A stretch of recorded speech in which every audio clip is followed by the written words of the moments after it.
How's everyone doing? It's been a while, hasn't it? This international break over it. Everyone's enjoying the break, the time off. I hate it, me. I just want to keep going with football. I don't need a break from football. I don't. I want more and more every day. But yeah, in this video, I guess we're gonna before we get back into the season, we're gonna recap what's happened so far. In terms of the transfer window, the players, the recruitment, the manager. Are we on track? Is it going well? And is the trajectory good? Are we looking up rather than down? So in this video, I'm going to go through all that, and yeah, let's just get right into it. Got quite a bit to talk about. Let's go. But yeah, transfers and recruitment, and obviously these are the guys that Leeds United have brought in. You can see there now, and I have apologies, I forgot to put Darlow on here, so that is a goalkeeper as well.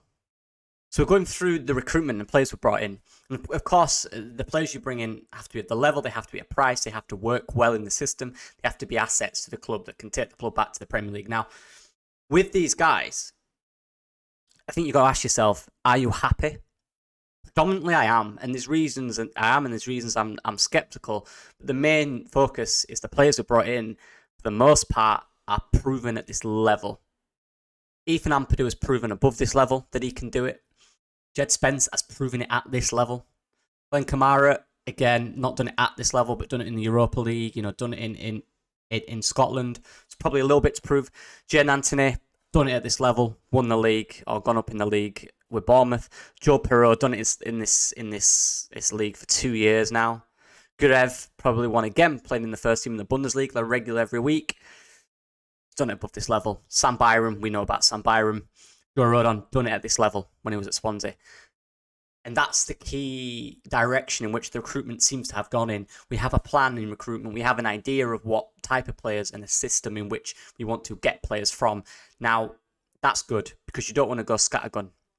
Okay? You want a really defined list of players which suit a certain criteria. This criteria is players who have done it at this level who are still fairly young. None of these signings above 27, and that's Kamara, who is 27. Apart from Sam Byram, who was a free agent, so that's a good hit. Works with Daniel Farke under the system, which is the second thing. Do the players work in the system?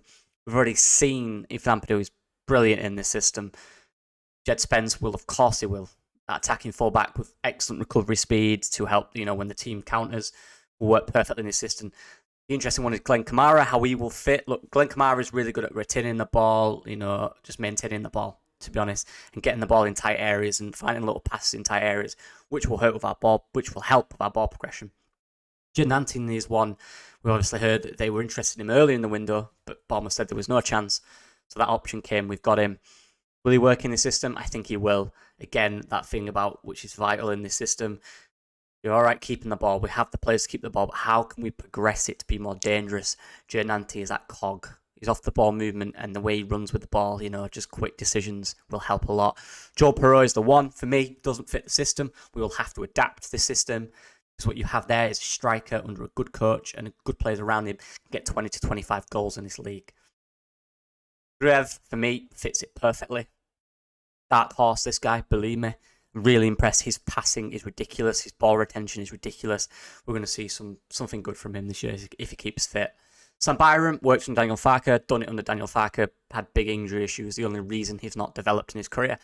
He's got the talent. So it's free agent.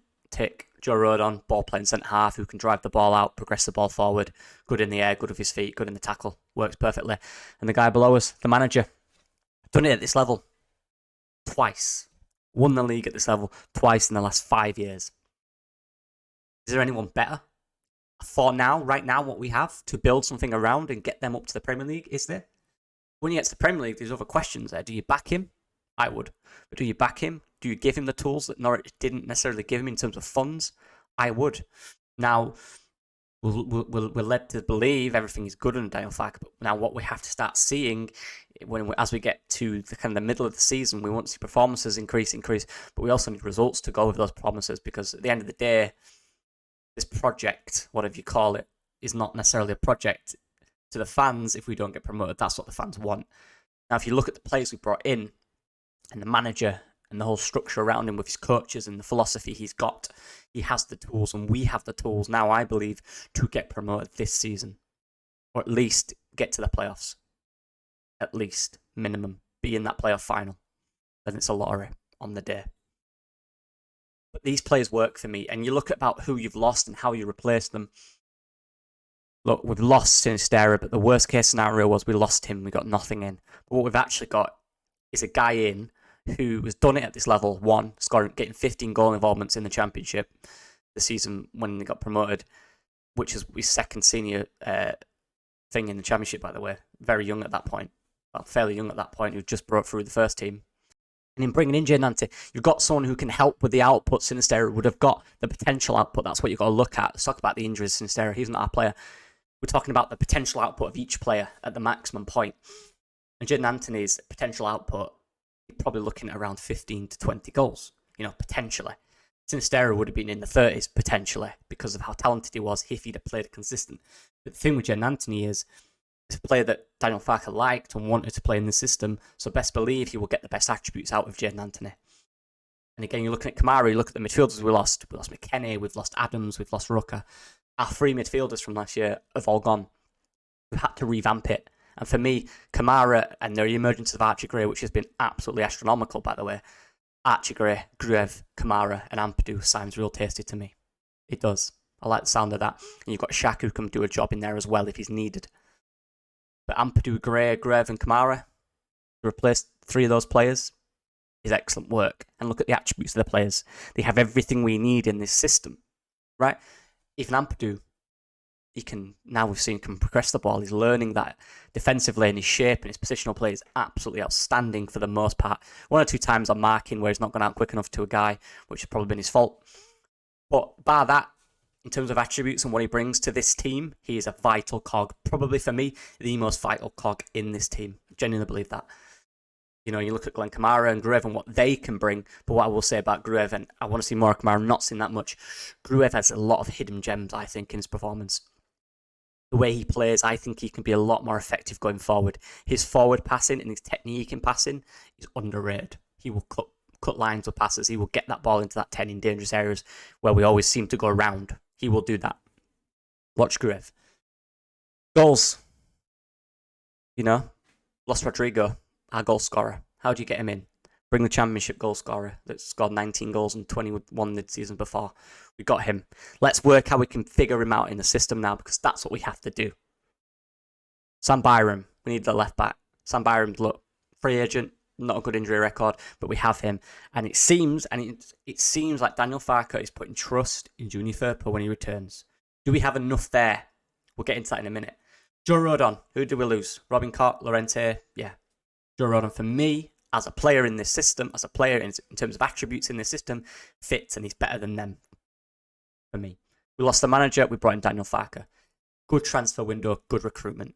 There is gaps, and there always will be. You're never going to have a perfect window, but there is gaps. That's it on the transfer window. Let's get into the next bit, which is the squad. So yeah, here I've got a map of the squad. Now, green is players who I believe can start in that position and will start in that position. Yellow is guys who can play there, but I don't know if they're a starter there, but they're either a squad player there or they can rotate in that position if needed. And you look at the side, and I'm looking at the team now. What really stands out for me, and I think this is important to note, we have a lot of players, especially in the attacking areas, who can play in the other attacking area. And that's important for fluidity in this system. We're relying, probably more than we did at Farke did at Norwich, to have players who are fluid. Norwich had Pukki was a striker, like stone cold striker. We had Hernandez, who was stone cold left winger. Right, Buendia was a little bit freedom in there, with Stiperman, who might drop up further up to make a 2 with Pukki, and then Buendia might tuck in there, and Aarons would get forward, right? But here it's different, because we have total fluidity, and that's what I like. You've got Nonto, who can play on the left, up front, or on the right. You have Somerville, who can play on the right, at the 10, and probably on the left, to be honest with you. Joseph, who can play that good sub to have, is Matteo Joseph, who can play on the left or as a striker. Pirro, who can play striker or the 10, can do it, and he will do it, so we're going to have to get used to it.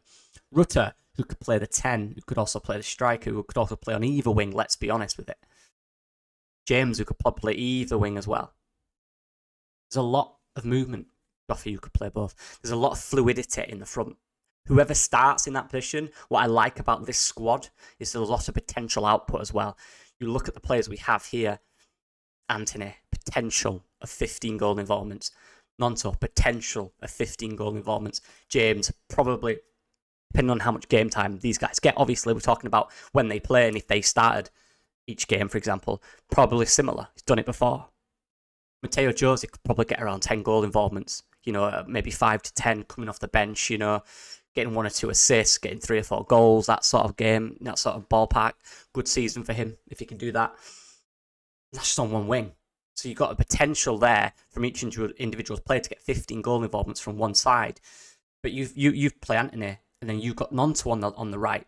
That's a potential of 30 goal involvements in a season from 2 players. And you look at the strike here, Perrault, potential of 25 goals for me, 20 to 25 if you find the right system for him. Bamford could chip in with you, whether we like it or not. If Bamford's fit and he gets a little run in, maybe plays right around 10 games, he'll get 3 or 4, potentially. Depending if he's fit, he might not. Right, if he gets about 15, we don't know, but there's potential there. That's what I'm saying about, because he has done it in the past. That's what you're going on. But ideally, you've got Joel Perrault in that position. You've got a 20-goal striker there, right? That's your output. So you've got 15 on one side, 15 on the other, and 20 up top. And then you look at the 10, and you've got Somerville, who for me has to work on his final product, because everything else about his game is excellent. It's just the distribution, the timing of when he decides to distribute the ball has to be improved. Somerville, again, I'm looking at that 15 mark. He's already got a goal and assist already in 2 games. You keep that up, you're looking at 15 to 20 goal involvements. Jorginho Rutter again was robbed of an assist or 2 so far. Let's be real. Scored a great goal. He's been robbed of 2 assists from, I think, Somerville and Perrault robbed of them. You're looking at similar. You get Rutter right, genuinely right, and this might be wild, but I truly believe in his talent. Everything else has to come, but his talent, his raw talent, the actual ability of the football player. You strip away the badge, the team he plays for, just the actual raw talent of the player. For me, you get the best out of him. He could skyrocket in his numbers. Genuinely. You have to get the best out of him, and that's on him as well as the coach and the system to figure that out. But he has to do that. He has to find himself, like Daniel Farke spoke about him after the game. Rutter has to do that for him. And we saw in that goal he scored, it wasn't just a goal, it was brilliant. It was everything about it was class, wasn't it? Everything about it was talent. Everything about it was just perfect. The way he just ran past, glided, and a little skill, and then the beautiful finish. Even the one he missed, the first touch, and then the movement and the first touch was sublime. And then the finish, that's it. Like Daniel Farke said, just hit it. Be brutal with it. That's what he's got to do. He's got to find that confidence and that brutal nature. He's got to find a bit of that in this league. And if he does, the league's in trouble, I believe. But again, you're looking at potential with Rutter. Genuinely have 20 goal involvements from that position. I honestly, truly believe that. And then you've got Somerville as well. But look at the goal involvements we've got in this. And if you're starting Perrault, Nonto on one side, Anthony on the other, for example, and Rutter or Somerville in the 10, we're looking at 50, 60 goal involvements from 4 players. That's the potential of this attack. That's the potential of what Leeds United could be. And then we look at the midfield. Ampadu, for me, I know people disagree strongly about this for some reason on Twitter, but I think it's been absolutely immense. People want to look at the league. I couldn't care less about the league. I'm talking about the performance of the individual player playing on the pitch. That's what I do. That's my job. I'm a performance analyst. That's what I want to talk about. Don't care about the league. Don't care about what team is in. I don't care about his name. Ampadu's performances, I don't care about SofaScore stats, to be brutally honest with you. There's certain metrics that work on player ratings, and I don't believe in them. I believe in what I see. And the stats back that up. Ampadu has been excellent at what he does. Everything he does and what is required of him this season, he's done excellent. I'm talking about, distribution of the ball, short passing, high passing, cutting passing, creating chances in terms of progressive passes, driving with the ball when he has to. Defensively, positional has been absolutely excellent. He's always been an option. He's always there at the pivot. Tackling, marking, outstanding. Shooting, horrific. I've got to keep him. I've got to keep him down to earth. You know what I mean? Everything else is brilliant. Shooting's terrible at the moment. I want to see a banger. He'll get 1 this year, and it'll be an absolute worldie. Best believe. But yeah, Ampadu leadership. I'm seeing that from him. Ampadu has been outstanding for Leeds United. There's nothing I can say negative about him apart from his shooting. And to be honest, from one, I think it was the first game, I can't remember, against Cardiff, I did say one of the goals he was at fault for, as much as some other players, based on one or two things he could have done better, in my opinion. But that's it. Since then, immaculate. Archie Gray. What can we say about Archie Gray? These guys coming in is just going to help him. Because he's not reliant on him to play 46 games. He can rest a bit. He can watch and learn from these guys. There's no pressure on him. He's 17. What he's done so far this season has outstruck what I thought he would do. I thought this would be next year. He's doing it now. And what a player. What a player. Gruev. Watch Gruev. Can't say about Kamara and Gruev, but they really help the balance on the field. They have the attributes that can help a lot. And I think we're going to see a lot of Gruev doing progressive passes forward into these guys here. Trust me. Trust me. I like what I see from Gruev. But it depends how he might be terrible in the Championship. He might not fit. Also, what I like about this, let's look at Jamie Shack. 1, 2, 3. 3 positions. Ultimate squad player. Vital in any successful side. Vital. Absolutely pivotal. One of the most important roles. Having a consistent squad player who's always available and can always put in a decent shift if players are injured or it's needed. Shack is that man. And fair play. He's been brilliant this year. It's weird that a player plays well and suddenly that allows people to criticise him because apparently he's not that good. I just base players on what I see on the pitch. If I don't care the name or the history. If the player's playing well, that's good for me because you need that to continue because that's what you need in the moment for a player. Right? In terms of recruitment, obviously it's different, but wild. But look at the midfield. Decent balance in there. Again, people are going to talk about the 10, and I hear that. But again, that's for me now. That 10 role is about Daniel Farke truly understanding how to get the best fluidity out of this side. Because I've gone through the potential outputs. We have the attacking output.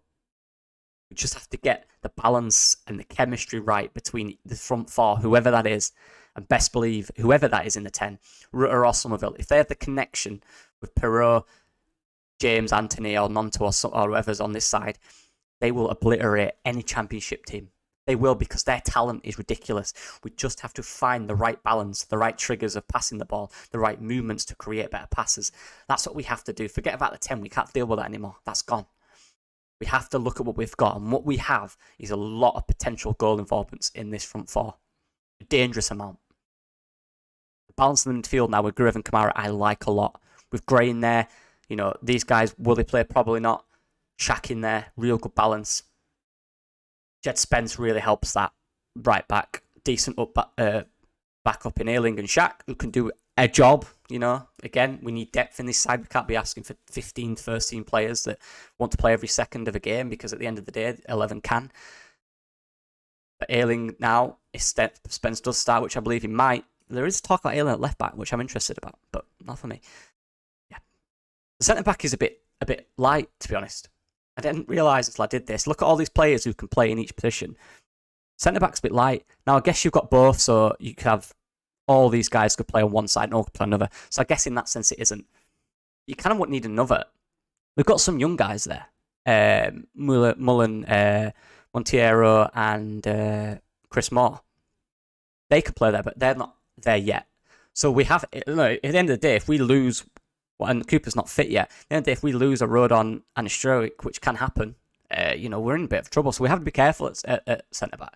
I'd have liked kind of maybe a younger guy who's maybe a step above at this point in terms of development than the other guys. That would have been good, but still decent in it in terms of personnel. And then left back, there's this issue of who is that going to be? Still depth there. I don't mind the depth, but there's not a green. There's not a standout player. And that's the only position, to be fair. Not a standout player who I believe is nailed on to play. Farke seems to have something on Firpo. Let's see. Look, like I said, I'm an analyst. My job is to try and improve players. That's my job when I at work or whatever. So bringing that into this mentality, forget about what Firpo did last year. He's at the club right now. The window is closed. He's a player who's looking to get back into the team. You have a duty to do your best as a coach to try and get the best out of that player. If his attitude's right, which it is with Junior Firpo, it's not a thing, is it? You have to help him. Will Junior Firpo work for Leeds? I don't know. Am I willing to give him a chance? Of course. I'm not that type of guy. I'll give anyone a chance because there's a professional football and you've got to find the right way to get the best attributes out of him. And that's what we have to do. Have to do that because look at the options. We don't have a standout left back. He is a left back. He's the only one in this list who's a standout left back. This is on him to get fit and help the team. Because I think he can.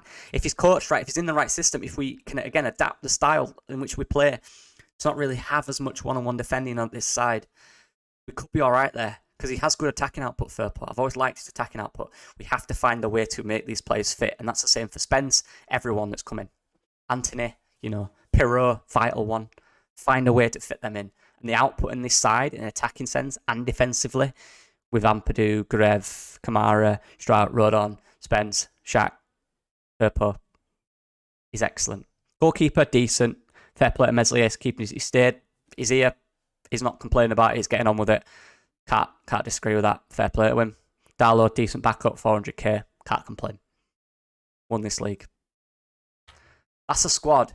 And one thing I want to talk about just before I move on, out the squad, is who's overperforming and who's underperforming in this squad. We're talking about performance now. We're going to that. Performance of the manager and performance of the players. Look at the squad, genuinely. The players that have played. Who is underperforming, do you think? Let me know in the comments. Who out of... I'm not talking about Bamford who's not played, right? That's an X on him because he can't play, which isn't good because you need players that can play football. Who's underperforming in the team? And I'm looking at back to front. Monto's been playing decent. Rutter, inconsistent, of course, but he's not underperforming. His finishing was terrible, but his overall game the other day, last week, was good for me. Just his finishing. But he scored a brilliant goal last week. Somerville playing well for me. Nonto been through. Pirot, hit and miss again. We'll learn the system. Midfield, Gray and Ampadu, not underperforming. Shaq, overperforming. Sturridge and Rodon, overperforming. Spence, don't know. Ayling, potentially. Meslier, doing fine for me. I don't think he's over, or I think he's in the middle. It's his argument that no one's really underperforming now.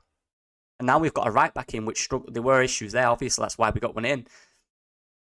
You bring in Pirot, it's going to take time to adjust to the system. And once you get Pirot adjusted, it'll help Somerville, Anthony, Nonto, Rutter will absolutely thrive. But they're not underperforming, and that's what I like. The players are not playing bad. We just haven't yet found the right formula to be consistent in games. You look at the first 4 games, the game against Cardiff... Sorry, I'll stick my face on for this bit. The game against Cardiff was... The first half was very passive, breaking down, none of it. The movement wasn't right. What we did in the second half, we got the Somerville the ball more, and he found more space, and we put the pressure on. We created a lot of chances. That's a game of 2 halves. Yeah, it was. So going into the Birmingham game, for me, that was probably the worst performance in terms of it was kind of like the first half in the Cardiff game, but we didn't have that ounce of aggression. We were very passive in that game, and it was a boring game, and they didn't deserve to win it. It was a 0-0 draw, but it's very passive. You know what I mean? So that was probably the downside to this. But we came against West Brom, a team who's difficult to play against, very tricky opponents, and actually showed good signs of attacking movement. I really enjoyed the game against West Brom in certain aspects because I thought we looked, although we didn't control the game as much as we'd like, I thought we were a lot more dominant. And then the Ipswich game was a game that finally a team went man for man for us and thought, right, let's do this. 1v1, man for man. And that's where we saw the defensive frailties, but the potential of the attack, right? We scored 4 chances easily. And we could have scored 6, 7, 8, genuinely could. But Ipswich could have had 2 or 3 more as well. So what we've got is, it seems to me, either extreme kind of passiveness or extreme, when teams come at us, aggression and attack, but then leave us prone to attacks defensively. So what I've not really seen is that balance of aggressive attacks that lead to good chances and then solid at the back. And that's the mix we're trying to find. Because how do we find that? We have to work with the players individually and find each player's best area on the pitch and the movements and everything to do with that. We've not found that yet. But in terms of actual performance, I think we've seen a lot of different things in the first 5 games, which show we can do each of the things individually. But now it's about how can we do each of those individual things together as a team in a complete 90 minutes. And that's the task Daniel Farke's got going forward. So yeah, I think it's been solid, a solid start, to be honest. Not one that's blown me away, but one that I think's fairly progressive in what we've seen the team do. We just need players that the good transfer window, fairly decent transfer window in which we had, where we replaced most of what we needed, most. Now working with the manager and finding this kind of chemistry and kind of ingredients to create this real balanced team that can do all these things we've seen individually together consistently for 90 minutes. That's the next step. But the first steps are good. And we know under Daniel Farke's teams, they don't start off well. They don't. They don't at all. I think it was his 18 season when he won the league. I think they won one of the first 5, losing 2 or 3. Season after, they drew 3 as well, winning 1 in the first 5. It's kind of on track. So what we need to see now is consistency. This is it now. The 5 are gone. Daniel Farke now, after the international break, when the players are back, will have time to work with these guys, give them a week or 2 after that to really establish this team. And I'm looking forward to it because we have the personnel, we have the attacking output, we have the balance now in the midfield with Gruev and Kamara. And for me, we have the defensive players as a whole, as a unit, to do good things in this league. Yeah. Let me know what you guys think. I know this is a long one, but we're kind of just getting into it again. I appreciate all the support. I'm going to go through the comments. You know, I've been busy with uni and stuff, so I'll go through the comments of the previous videos now. But yeah, I appreciate the support as usual. Let me know what you guys think as well about all this. Yeah, I appreciate the support. See you in a bit. Peace.